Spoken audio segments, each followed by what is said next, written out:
በጣም ማከብራችሁ ኢትዮጵያውያን ወይ እንኳን ደስ አላችሁ። ጊዜው ደርሷል። አይዟችሁ። እየተጣደፈ ነው። ላይክ ምናምን አድርጎ እየተጣደፈ ነው። በቃ አሁን መምለጫው ወዴት ነው የሚሮጠው? ያ ትንሽ ልጅ። ምክንያቱም ጌታው ተመቷል። ለመሆኑ ግን እዚህ ጋር እስኪ ትንሽ ብላምን እንዝናናና እንየው። ይህንን ነገር እንያቸው እስኪ። ምን በቃ እንድባረው ወሰድብኝ። እኔ ደግሞ አላወኩ ፌስቡክ ላይ ነው ሲሰድበኝ። ምን ሲሰድበኝ ይዞ ያ ሲሰድበኝ ምን እንዳንተ ሌባ አይደለም ምን ሲሰድበኝ ያለው ለካ ሚኒስትር ነው። ሚኒስትር ትላለህ፣ የምክር ቤት አባል ኢሳያስም አንድ ነፍስ ነው ያለው። አማራ ክልል የሚሞትም አንድ ግለሰብ አንድ ነፍስ ነው ያለው። ሁላችሁ እሱ የሚያስገድለው ሰው ሳያምህ የኢሳያስ ሞገድ የሚቆጭ የሚያንቀጠቅጥ ከሆነ ወደዛ ወይ ባንዳ ነው ወይ ባዱ ነው። ሁለቱ አንዱ ምረጥ። ግጭት ይቀጥላል። ግጭቱ ኢሳያስ ግን አንድ ሺህ በሻሻን ይወክላል። በትንሹ ፈጣሪሽ ኢሳያስ አብቹ አንድ ሺህ አብቹ ተጽማልቀው እንደዚህ ተጠፋጥፈው እሱን እንደማያክሉት አውቃለሁ። በጀግንነት በእውቀት በመግረፍ በመጣት ሞሳ በመስጠት በማሳደድ በመለምለም አላለ ምረት ግጭት ይቀጥላል። ግጭቱ መቀጠሉ አይደለም ዋናው ጦርነት ይከሰታል። ጦርነት ማስቀረት ከፈለግን ይህ ሽማግሌ ማስወገድ አለብን። ኢሳያስን ከማስወገድ በሞሳ የእሱ ሞሳ አልጠቀሙ። በሞሳ እኮ ጣለች እኮ ዞራች አይደለም። ያቺ ጦርነት ሂጂና ሴቶችን ሬፓር ኤርትራ ውስጥ አትጠጊም። ገባሽ? ዋን ሴት ፎር አባቱ እንኳን ሆኖ ከልጁ እኩል እሱ ማለት ከአብይ ጋር እንኳን መሄድ አይችልም። አብይ ነው ስክነት ያለው፣ እሱ ነው ስክነት ያለው። ለሽም እኮ ሄደሻል እኮ ነው የምልሽ። አሽወት ጋር አንድ ዓመት አትቆይም። ማገባህ ነገር ውስጥ ገብተሃል። ከማይደፈር ሰው ጋር ተዳፍሯል። ትንሹ ልጅ ብቻ አሁን ላጌሽን የምትሰበስብበት ጊዜ ነው። ሌላ ነገር ሰብስቢና መጥፊያሽ ፈልጊ። ካሴ ሳይቆረጥጡሽ ነው የምልሽ ያሉት። አልቋል። አብይ ነው ስክነት ያለው፣ እሱ ነው ስክነት ያለው። ምን ስክነት አለው? እናቴ ያቅለበልባል በስተርጅና ሰው። ይሄን ሁሉ ኮማንዶ የምናሰለጥነው ወዲህ አሰብ ልንገባ መስሎኝ ግን አሰብ ገብተን እዛ ሰዓት ውስጥ ጦርነት ገጥመን ውጊያ ከመቅጠማችን በፊት ኢሳያስን ብንለቅለው እኮ እረፍት እናገኛለን ነው። እሱ የሚፈልገው የኢትዮጵያ ንጉሥ ሆኖ ኢትዮጵያ እየበዘበዘ በጥርሱ እየጋጠ ነው የሚፈልገው። ኦኬ ያንን አንቺን መግዛት የሚፈልግ ሰው የለም። መገዛትም አትችሉም እኮ መግዛት አትችሉም። መገዛት ናቸው እና ተቃዎች ናቸው። ቆይዲ ያልገባችም ኢሳያስ በሞሳጣ ነው 2 ዓመትም አልፈች ስትለፈልፉበት the Eritrean way of executing things, my dear brother. We don't talk. We just act. አሁን ዝም ብለሽ ዋጭው። by the way ላጌጅ ግዢ ነው የምልሻለሁ። ማምለጭ ያን ሊሆን የምንፈቅድ ከሆነ ባርነትን አልፈን ተቀብለን ዝም ባርነትን አንፈልግም ካለ ጦርነት መቅጠም ነው። እንደ ሻቢያ እንደ ወያኔ ባሪያ ይሻልሻል። ባሪያ አርጎታል። ኦልሬዲ ኢኮኖሚ ኢሳያስ ሰውየውን በሞሳ ባሪያ አርጎታል። በሞሳ ሳይነካው for the first time in the history of our experience እንደዚህ አይነት በመቶ ዓመት ውስጥ ተደርጎ ማለት በሞሳ ብቻ ባሪያ አርጎታል። 15 ጊዜ ቢልክ እስከ ትናንትና ድረስ ይልካል ያለው የሚያናገረው ሰው ያለው it's time to exit ሳይመታ ኤሪትሪያኖች ድሮ ይጣሉ ነበር። አሁን ግን በጥበብ ብቻ ነው። ጀግናው ኢሳያስ አፈወርቂ ላጣረገዋል። አልከስክሱ መቶ ከሆን ሳይሆን ደግሞ ወታደር አሰልጥነን በሚገባ ተዘጋጅተን ይህን ሰውዬ መቃብር ከተን መመለስ አለብን። ያንቺ ወታደር የእኛ ልጆች ጋር መግጠም አይችልም እኮ ነው። ይንኮላሻል።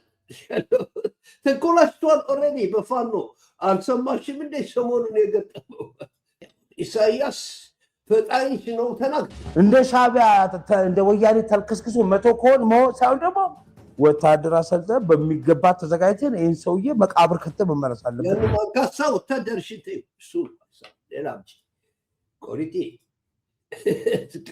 ኢሳያስ የገደላቸው የለም፣ እናት አባቱን የገደለበት የለም። የቀድሞ ደጋፊ የሚደግፋቸው አንዱ እንኳን አሁን ውጭ ሆኖ የምትመረምረው ወፊት በፍጹም አንቺ ጋር ሲመጣ ሁሉም አንድ ነው የሚሆነው። አልገባሽሁም እኮ ነው የኤርትራ ሳይኮሎጂ በፍጹም አልገባችሁ። እናንተ ጋር ሲመጣ ቀጥል ምን እንደሆናችሁ እናውቃለን። ምን እንደምታረጉ እኮ ስለምናውቅ ነው ሰዎች። እናንተ እኮ እንደዚህ የምታረጉ ሰዎች እንደዚህ የምታረጉ ሰዎች እኮ እንዴ! በእናንተ ማን ቻንስ ይወስዳል? ማን ሪስክ ይወስዳል? አበድክ አፕሮች የምታረቃቸው ባባ መሰለህ እነዚህ ሰዎች ተናግረው ምናምን ሲያበቁ አሁን ኢሳያስ የገደለበት ሰው የለም ወይ? እነሱን እናሰልፋቸው። እነዚህ ሰዎች አብደዋል እኮ ጭራሽ። ትንሽ ደግሞ ሰዎች ቆሪጥዬን እናስገባና አንድ ነገር ነግራቸዋለሁ። ዝም ብላችሁ ስሙ።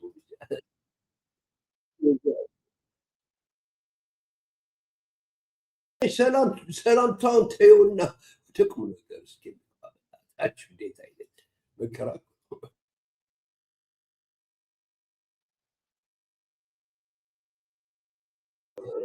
እዚህ ቁጭ ብለን ስናወራ ነበር። እንደዚህ ተስካሩን ለፍስ ማዱ እንዶ ፋንተልጥሎት አይታ አስቅም ግን አብቹን ለዛን ተልጥለው ሰዶይስ ኢሳያስ ጌታችን በቃ ያለም እንደዚህ ነው። መንግስታት እንደዚህ ናቸው።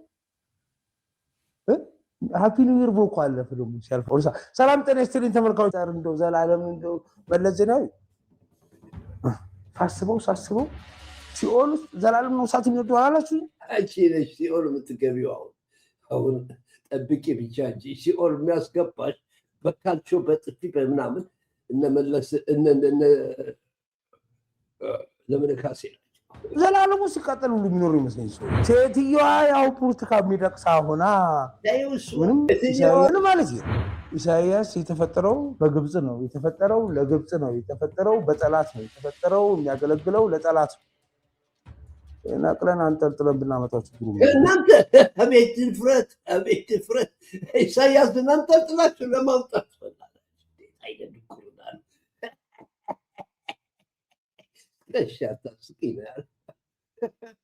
ሲያቅሩበት ወፊ አይገባሽም እንዴ? ትንሽ አልገባሽም እስካሁን ድረስ? ቢሮ መጥቶ ዘራፍ አካኪ ዘራፍ ነው። ምክትሏ መታም ዘራፍ አካኪ ዘራፍ። ግን ከፕሬዝዳንት ትራምፕ ጋር አብሬ እሰራለሁ ትላለች። መከላከያው መጥቶ ዘራፍ አካኪ ዘራፍ ይላል።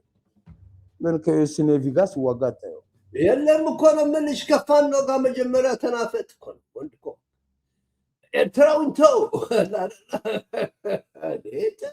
ነገር የወንዴን አልገባሽም እንዴ?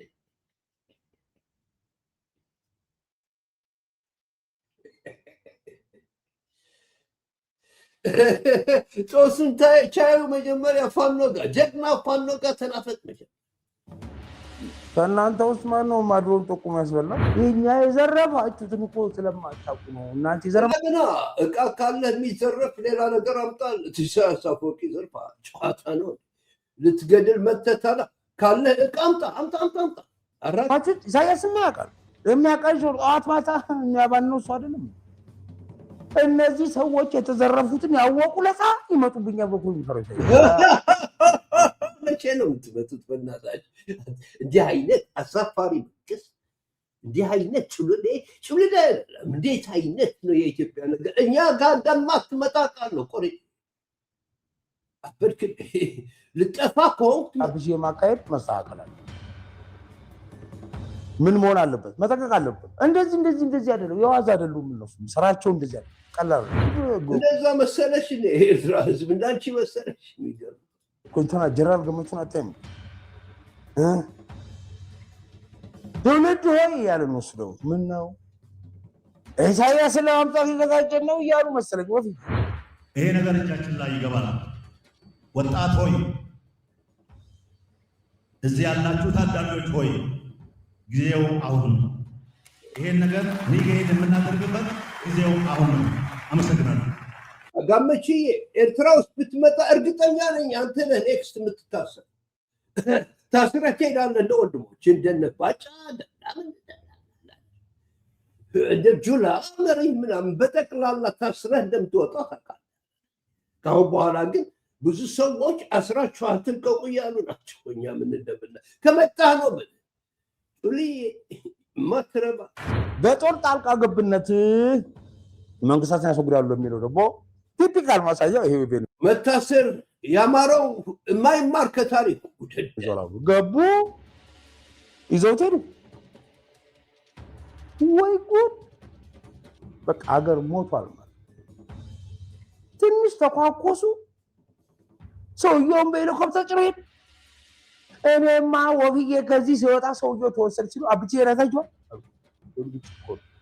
ይዘውብን ቢሄዱስ መከላከያ ሰራዊት የበሻሻ መንደር ምናምን መጀመሪያ እዛ ጋር ጸጥታ የበሻሻ አሰላሙ ከኤልኤ ጋር መጀመሪያ ተናፈጽ። አንተ ውሽ ያልኮ ነው የት እንዳለህ ማታቅ ደደብ ተይዘህ ወይ እንይዝሃለን በህይወትህ ወይ ደግሞ ተመጣለህ የታወቀ ባልምትላለች ባጇ ሁሉ ያመጡ ዝገን ላስቀምጣት እንዴ እንደዛ አድርጌ ነው የምመጣው። ይታባል ይህን ዱቄትማ እንደማድሮ አንጠልጥለን አምጥተን እዚህ ያያችሁ እንዴት እንደ ልምዱ ሶራ ልምዱ የቀሰማችሁ አባት ወብዬ ስሚ እንደ ቁንጫ እኮ ነው የማልቀው። አሜሪካ እንዴት እንደሚያሳድሩት እያዩ ኤራራ ይሄ ስታዩ አሁን የት እንዳላችሁ ኢትዮጵያ እንደዚህ አይነት ውርደተኞች በስንት ልንገራችሁ። ከአሁን በኋላ 6 ወር ነቢ 8 ወር የለም ጠፍተዋል ነው የምላችኋለሁ። እዚህ ጋር ትንሽ እናወራና ቁም ነገር ካላቸው ሰዎች ጋር ከዛ አንድ ነገር እናደርጋለን ብሎ ፋራው ያብቺው ያፋራ ድብብቆች ላይ ነው ያሉ ይላሉ። የሳውዲ አረቢያን ህልውና ናሽናል ኢንተረስት እነሱ እንደሚሉት የሚገባ ኃይል ሳውዲ አረቢያ አትቀበልም። ኤምሬት እንደለመደችው የለመደች ጦጣ አሁንም ሬድ ላይኑን ትቋረጥና ሐድረሞት የሚባለውን ደቡብ የመን ውስጥ ያለውን ትልቁን ክፍለ ሀገር ለመቆጣጠር ጥቂት የወፈሩ የራሷ ቅጥረኛ የሆኑ የመኖች ሰብስባ መሳሪያ አስገብታ ሐድረሞትና ምናምን መያዝ ፈለገች። ዋና ዓላማዋ ደቡብ የመን እንዳለን ተቆጣጥራ ኤደንም ተቆጣጥራ የኤደንም ወደብ መቆጣጠር ትፈልጋለች። በ50ዎቹ በዓለም ሁለተኛው ትልቁ ወደብ ነበር ኤደን ብሪቲሾች ከመውጣታቸው በፊት። ሌላ የመኖቹንም ወደቦች አልፎም ደግሞ ፖርት ሱዳን የሱዳንን አልፎ ኤርትራን ምጽዋ አሰብ አልፎ በርበራ አልፎ ቦሳሶ አልፎ ሞቃዲሾን አልፎ ኪስማዮን አልፎ ሞምባሳን አልፎ እስከ ታንዛኒያ ድረስ ነው ያላት እንትንና ስትነቃነቅ የነበረችው። ለብዙ ጊዜ ምንም ሰው ስላላላት ንቀቱ ተሰማትና የፈለኩን አረጋለሁ በሚል ቀጠለች። አሁን ተነስታ የመን ትገባና የሷ ሽግግር መንግስት አቋቁማ መሳሪያ አስታጥቃ የሷ የገዛቻቸው የነሱ የመኒ የሆኑ የሷ አሽከሮች የመንን ይወራሉ። በተለይ ደግሞ 2 ክፍለ ሀገሮች መሃርና ሐድረሞት የሚባለው ይሄንን ሲወሩ ሳውዲ ቀይ ላይኑን ስላለፈች በአውሮፕላን በምን ደብድበው ምን ብለው አስወጧት። አሁን ከደቡብ የመን እንዳለ ኳቷንና ምናምን ለቅማ ውጭ ተብላለች። ከዛም አልፎ ተርፎ የመን ደሴት ትልቅ ደሴት ሰቆጥራ የምትባለው ውጡ ተብለዋል። ሌላው የመኖቹንም ሳውዲዎች አስታጥቀው ወሮ ሊገሏቸው ይችላል። ስለዚህ ይህ መሬት በቀይ ባህር ላይ ያላት እጇ እንዳለ ተቆርጦ አንኮማ ላይ ነው ያለችው። ይሄ አንደኛው ፖይንት ነው። ይሄ ለኛ እሰዬ ነው።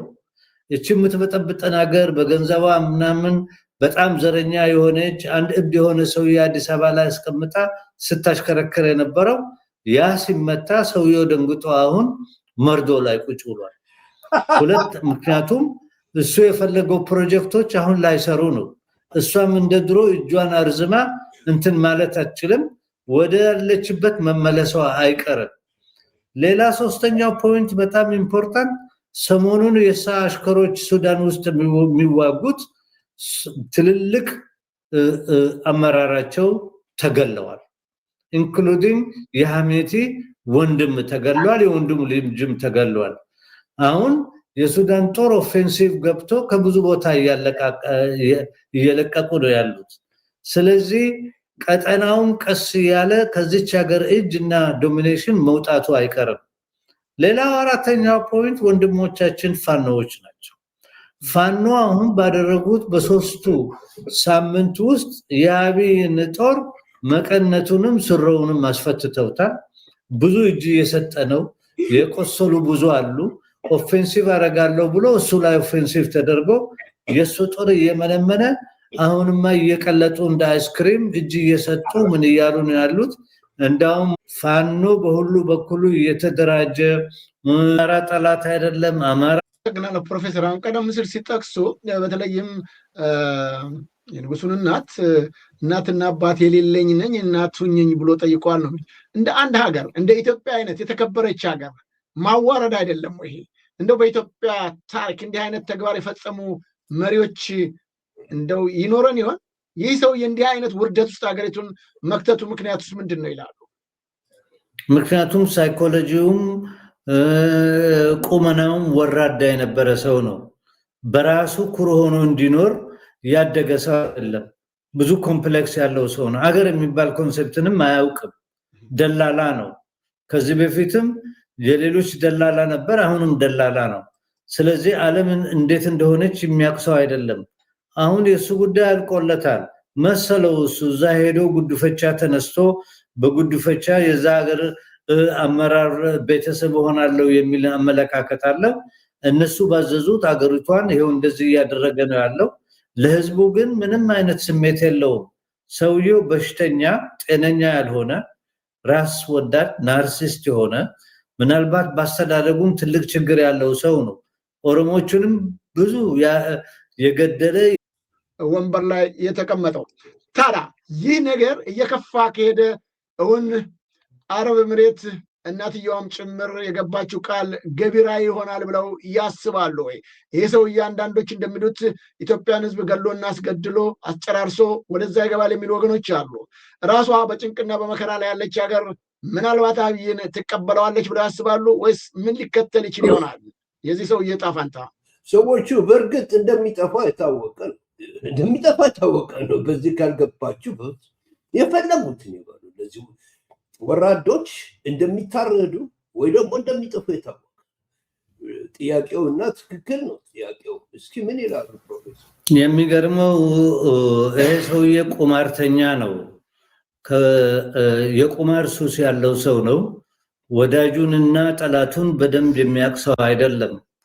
አሁን በመጀመሪያ ደረጃ ችግሮቹ እየተባባሱ የሚመጡበት ይሄ መሐመድ ቢን ዛይድ የሚባለው መሬት ውስጥ የሚያስተዳድረው ነው። እንደምታውቀው 9 ሼኮች ናቸው ያሉት። አሁን መጣላታቸው አይቀሩም። ሊገለብጡትም ይችላሉ ወይንም ሊገደልም ይችላል። ስለዚህ አብይ ወደዛ ማምራት አይችልም ነው የምለው። ምንድነው የሆነው? ልክ እናትየውን ሄዶ እግሯን ከሳመ በኋላ እኔ የቲም ነኝ። የቲም በአረብኛ ማለት እናትና አባት የሌለው ማለት ነው። እኔ ምንም የለኝም፣ አንቺ እናቴ ሁኚ አለ። አሁን እንግዲህ እሷም ሆነች የሷ ልጅ ወላጅ ሊሆኑለት አይችሉም። ተመልሶ አባትና እናት የሌለው መንገድ ላይ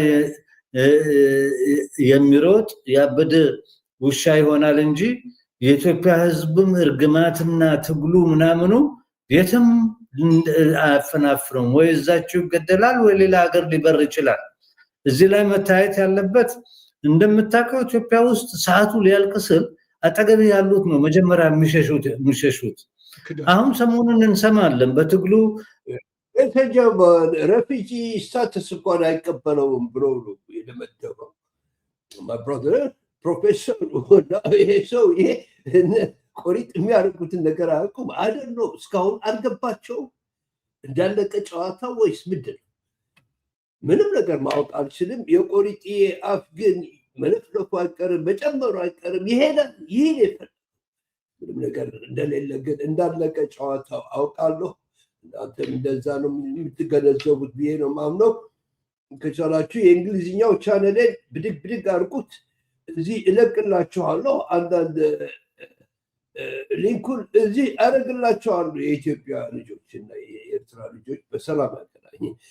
ስለዚህ ለጨዋታ ነው ያመጣዋል እና ኢሳያስን አስረው መምጣት ፈልጋል። ምንም ቃል መግለጽ አልችልም። እንደዚህ አይነት ነገር በሞሳ እንደጣላቸው ግን አውቃለሁ። አሁን ሲዩ ፋኖ ያሸንፋል።